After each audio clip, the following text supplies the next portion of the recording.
how does keeping the band kind of in the family more or less help preserve your chemistry?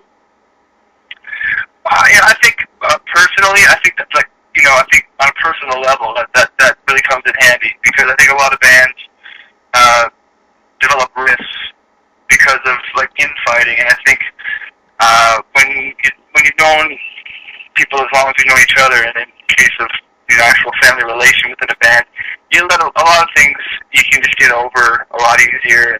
You kind of understand where the other person's coming from, and despite the fact that you might fight like hell, it's going to be fine the next day, and that's just sort of the benefit of family and really close friends, Whereas if we were a band of like assembled paid session musicians, we probably let a lot of things get to us that we don't let get to us, Yeah, definitely.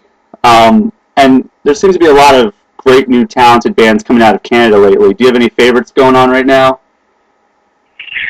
Oh, there's so many good Canadian bands. There's the Sam Roberts Band and the Novaks and Inward Eye, the Waking Eyes, Matt Mays and El Torpedo.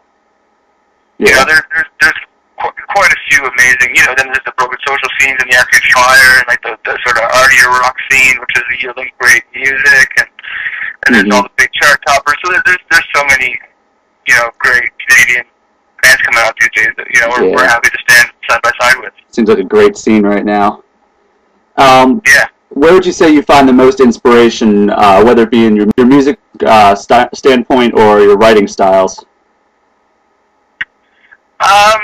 We're just inspired by whatever is going on in our lives at the time, We write fairly consistently, so it's one of those things that whatever's going on tends to fuel whatever's coming out, So, we don't try to keep it to one thing, Certainly we just sort of try to be as open as possible to life as we're living it, and then reflect on it a bit when we're writing, And then, as far as music goes, anything.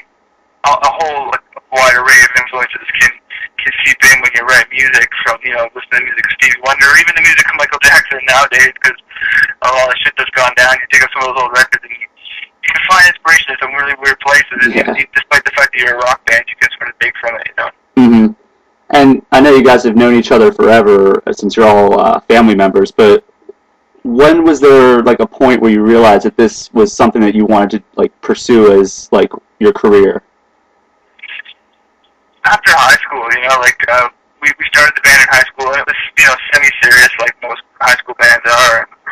And I think it was, everybody was going to school and going to university and doing the whole post-secondary studies thing, and we just sort of looked around and said, well, that's not really what we want to do. Let's try to go all the way with this. And we actually left our hometown on the east coast of Canada and moved up to the Toronto area and tried to sort of make some noise in the city. And then, within a couple of years, we had an agent and a record deal and manager, and we had gotten the ball rolling. So, and really, it's just been rolling ever since. Like, it's been 8 years since those days, but we're on our third record up here. We've got gold records and hit singles and sold on tours. So we're just rolling with it. To be honest, there's no real grand scheme, grand plan. We worked really hard, and we've been really fortunate, and we just hope it keeps going. Yeah, and was there ever a reason, a point where you realized that the band might actually be something special and not just another, project where you're goofing around? I think when we started writing songs together that we thought were pretty good, Yeah. Because that's sort of all you got in this industry is, that's your calling card, is your songs, Mm-hmm. and hopefully they can speak to people. So that's, when we started, Sean was the last to join, the drummer. He's our cousin, and he joined in 2001. And when he joined, there was some kind of chemistry in the writing that came together, and we sort of knew that we could sort of do it, And then once we started taking the songs live, and people were reacting to them, and then eventually they were getting played on the radio. So I think that there's some kind of songwriting chemistry within the band that I think is unique, and that's sort of when we knew that we had something to offer. Yeah. And with the band getting bigger and bigger, it seems, as the days go by, and always possessing heavy guitar riffs and smooth vocals, have you ever considered or been approached by makers of video games like Rock Band or Guitar Hero to see if you guys wanted to have your work in the game? You know what? We haven't, but if you know any, give them my number. Because I would love to be in those games. But, you know, those are decisions made in boardrooms in the U.S. And as far as that country is concerned, we're still a baby band. We're still coming up, you know. So this is our first real official release in the U.S. And we're, like I said, we're touring clubs and making fans as we go, and definitely gaining ground as we go. There's definitely a sense of progress, but we haven't got the reputation down there that we have up here.